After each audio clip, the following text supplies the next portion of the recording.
Hello, how was your week? I hope you enjoy your week. Tonight, I continue to pray to the Lord to bless you and your family and to give you bountiful love, joy, and peace.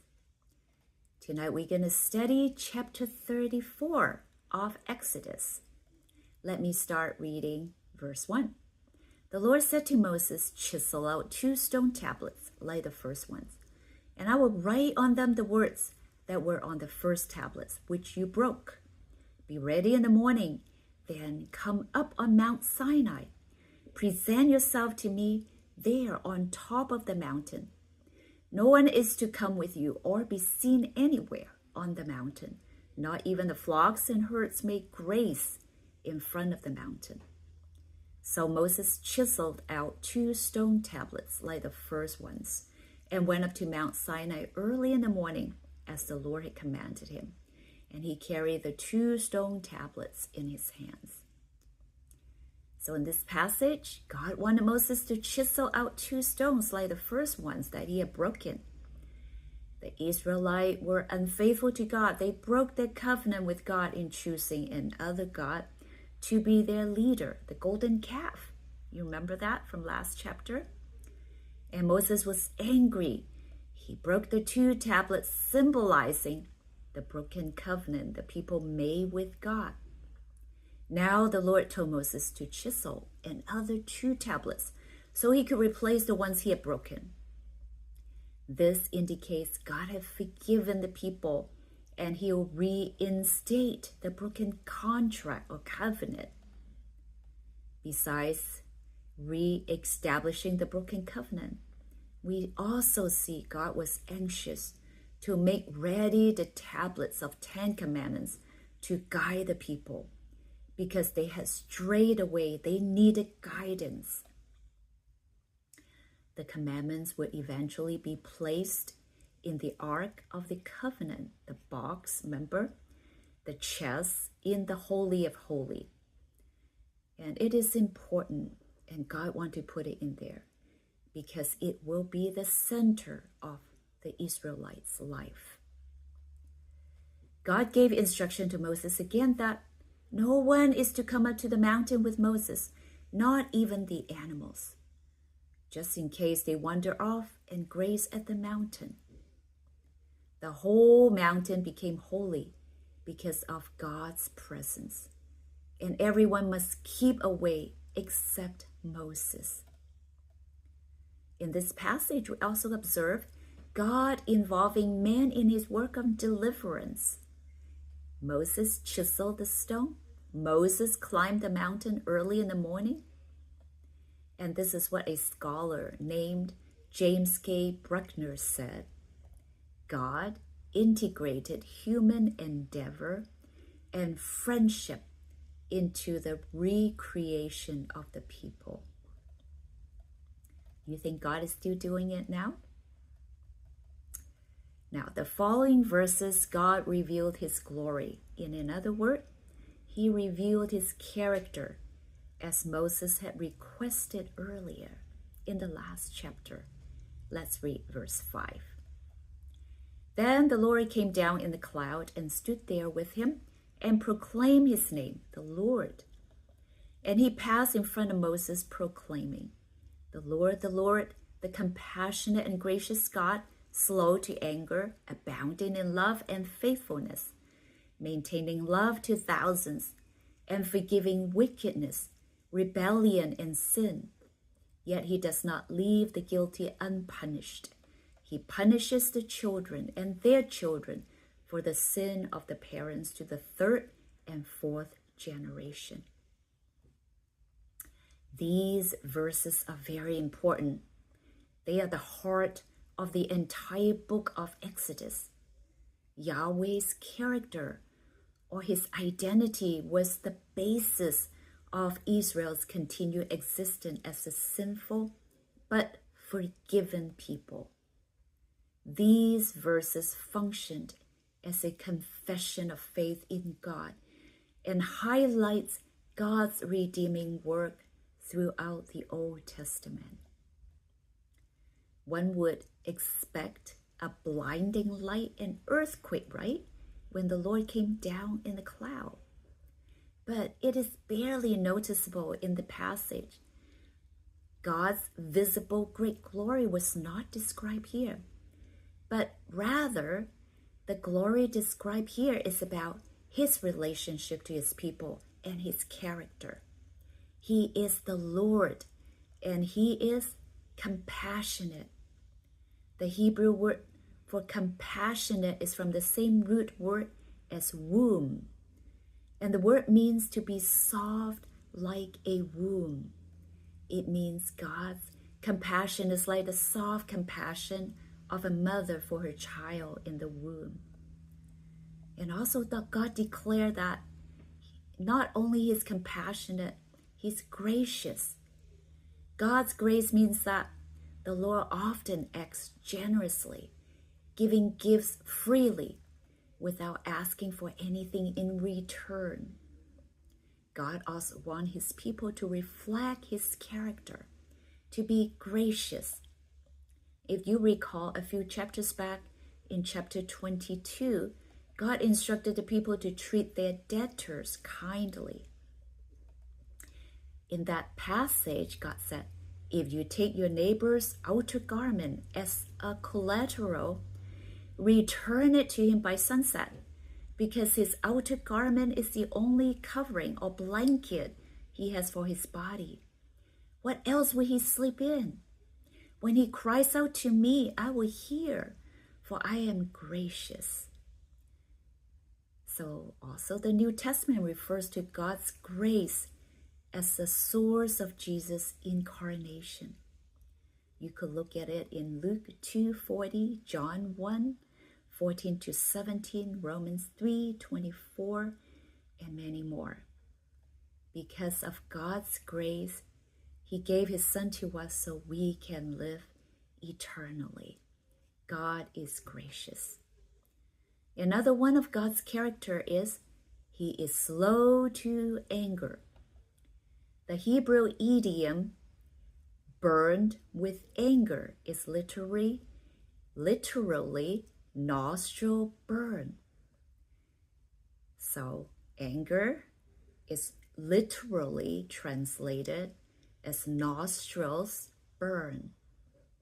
And so slow anger or slow to anger is literally lengthened nostrils, indicating God's anger cools before dealing with the people's sin.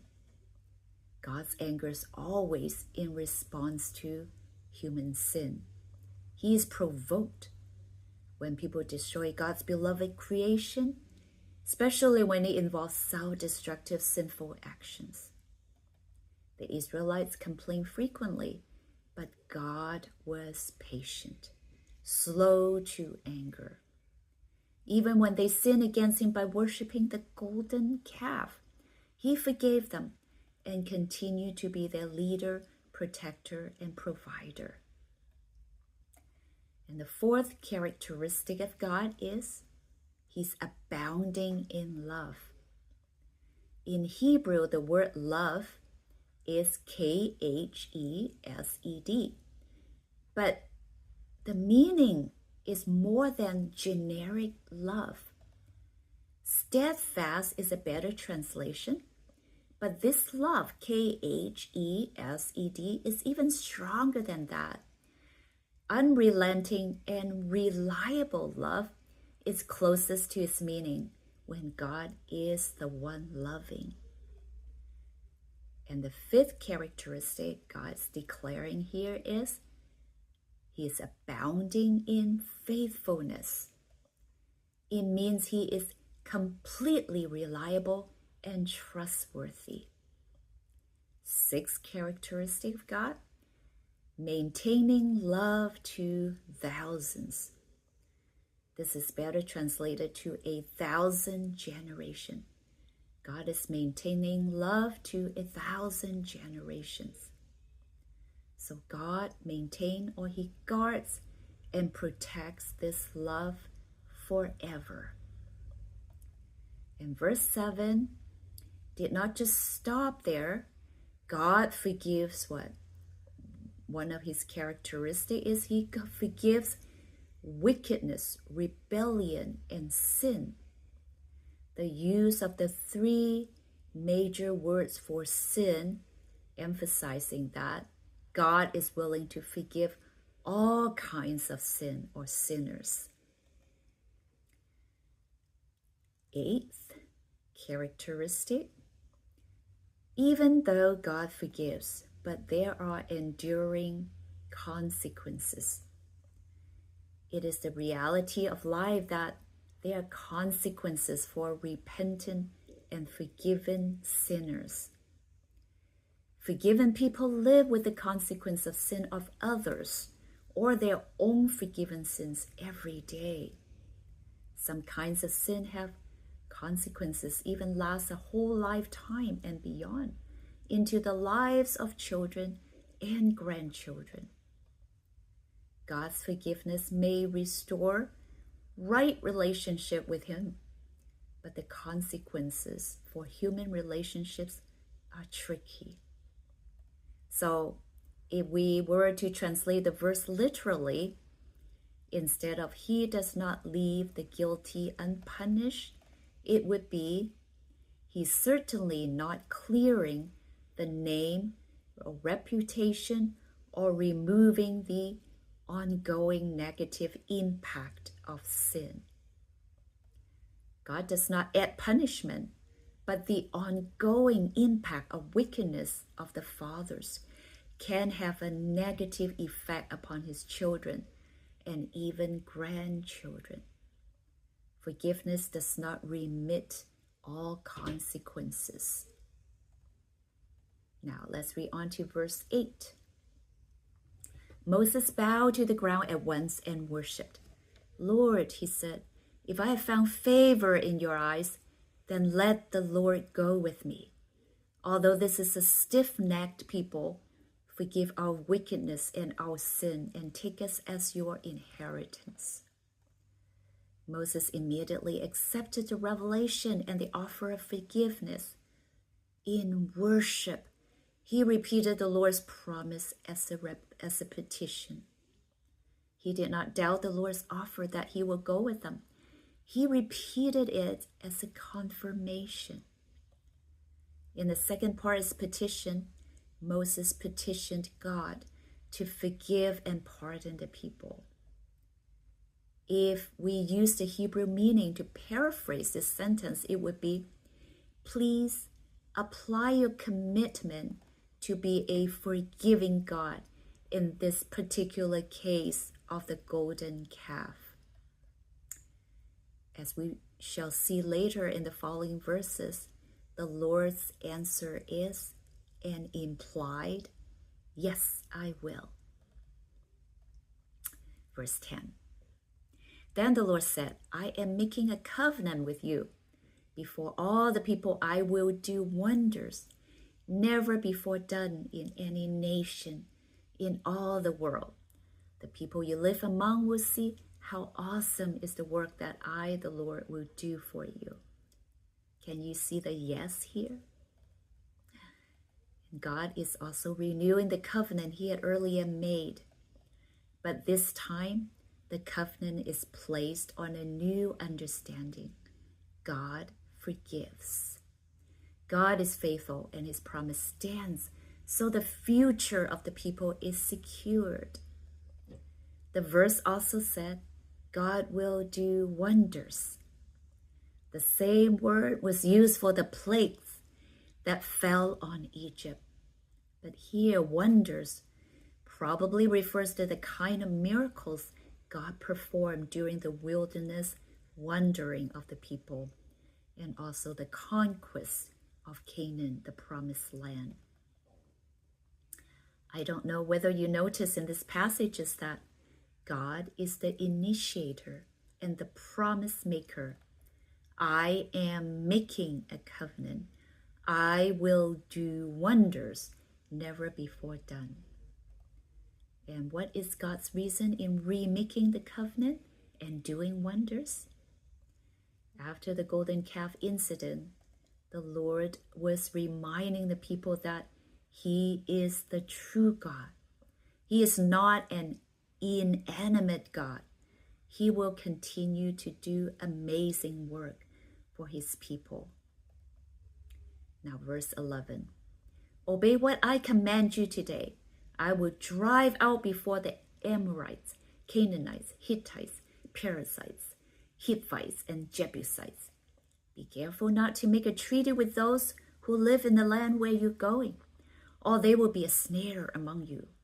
Break down their altars, smash the sacred stones, and cut down their Asherah's poles. Do not worship any other god, for the Lord, whose name is jealous, is a jealous God. Be careful not to make a treaty with those who live in the land, for when they prostitute themselves to the gods and sacrifice to them, they will invite you, and you will eat their sacrifices. And when you choose some of their daughters as wives for your sons, and those daughters prostitute themselves to their gods, they will lead your sons to do the same. Do not make any idols. These verses bring up the concern of God's lordship again. The renewed covenant with God is dependent on the people's being loyal and telling the truth about the Creator and Redeemer. Idolatry was the single greatest threat in breaking this covenant. God knew their fidelity to the Lord was fragile. The Lord began by repeating the warning against idolatry given at the end of chapter 23, verse 20 to 33. God told them not to make treaty with the Amorites, Canaanites, and other groups, because in doing so, they would be in danger of assimilation into an easier religion. They will invite you, and you will eat their sacrifices. Your son will marry and be persuaded by their daughters to prostitute themselves to their gods. The main purpose of this warning is about their temptation to worship other gods. God is a jealous God. God's jealousy is not like human jealousy, but rather he is jealous about the truth. He and no other gods had made them, delivered them from bondage, and forgiven them. Now verse 10 to 26, many of which are quoted almost verbatim from the previous section of Exodus. So let's review. Verses 11 to 13, 15, 16 reiterates the warning against idolatry, which was recorded also in chapter 23. And verse 14 reiterates the first commandment and God's jealousy.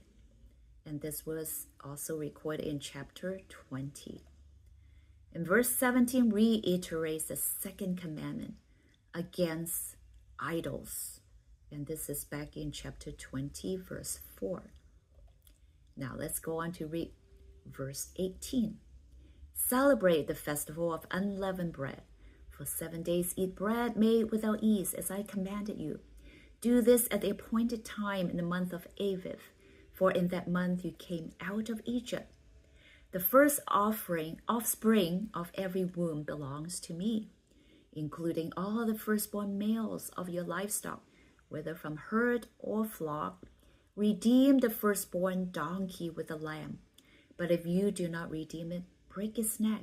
Redeem all your firstborn sons. No one is to appear before me empty-handed. 6 days you shall labor, but on the 7th day you shall rest. Even during the plowing season and harvest you must rest. Celebrate the festival of weeks with the first fruits of the wheat harvest, and the festival of ingathering at the turn of the year. 3 times a year all your men are to appear before the sovereign Lord, the God of Israel. I will drive out nations before you and enlarge your territory, and no one will covet your land when you go up 3 times each year to appear before the Lord your God. Do not offer the blood of a sacrifice to me along with anything containing yeast. And do not let any of the sacrifice of a Passover festival remain until morning. Bring the best of the firstfruits of your soil to the house of the Lord your God. Do not cook a young goat in his mother's milk. Then the Lord said to Moses, write down these words, for in accordance with these words I have made a covenant with you and with Israel. Moses was there with the Lord 40 days and 40 nights without eating bread or drinking water. And he wrote on the tablets the words of the covenant, the 10 commandments. Well, verses 18 to 20 reiterate the Feast of Unleavened Bread from chapter 23, and the law of firstborn redemption back from chapter 13 of Exodus. You can go back and look at those. And verse 21 reiterates the fourth commandment of Sabbath rest. And this is all the way back from chapter 20. And verses 22 to 26 reiterate the festival of weeks and ingathering. And this is back in chapter 23 again. So the other repeated laws, like including do not cook a young goat in his mother's milk, were related to these festivals. So it was also studied previously in chapter 23. In the midst of these reminders, God gives the crucial Sabbath command again, the law of the firstborn redemption, which was instructed also in chapter 13. Moses was instructed to write down these words. The legacy of Sinai would be a written legacy. The rewriting of the commands on the tablets of stone is a consistent theme of this chapter, appearing at the beginning, the middle, and the end to reinforce the importance and also to reestablish the covenant between God and the Israelites. Now verse 29, about the radiant face of Moses. When Moses came down from Mount Sinai with the 2 tablets of the covenant law in his hand, he was not aware that his face was radiant because he had spoken with the Lord. And when Aaron and all the Israelites saw Moses, his face was radiant, and they were afraid to come near him. But Moses called to them. So Aaron and all the leaders of the community came back to him, and he spoke to them. Afterward, all the Israelites came near him, and he gave them all the commands the Lord had given him on Mount Sinai. When Moses finished speaking to them, he put a veil over his face. But whenever he entered the Lord's presence to speak with them, he removed the veil until he came out. And when he came out and told the Israelite what he had been commanded, they saw that his face was radiant. Then Moses would put the veil back over his face until he went in to speak with the Lord. So Moses came back to the camp with a radiant face because God's glory was reflecting on him. This seems to be saying to the Israelite that God's glory is now shining to you again through God's representative Moses. This was a visible sign of God's forgiveness, presence, and restored communication with Israel through Moses. Moses returned from Mount Sinai with the 2 tablets of the testimony in his hands. In contrast to his previous descent after 40 days, this time Moses was not met with the horrific sight of idolatry. Instead, he was met by the people who were in awe of his radiance. Moses gave them the commands. At first, the people were afraid to come near him. The last time they saw Moses, he was pleading to God on their behalf. But even with Moses' intercession, they had to reap the consequence. They were punished. So now they were afraid, even though it was only the reflection of God on Moses' face. But Moses called to them. They gathered around him. He told them what God said.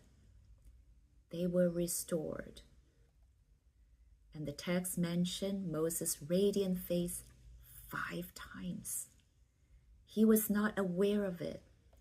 It was not an inner glow, but a result of being in the Lord's presence. The people were afraid, but they came near in spite of the Lord's reflected glory.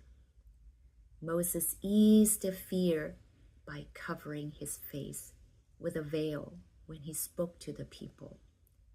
He uncovered his face when he spoke to the Lord. In summary, Exodus is the theological center of the book of Exodus.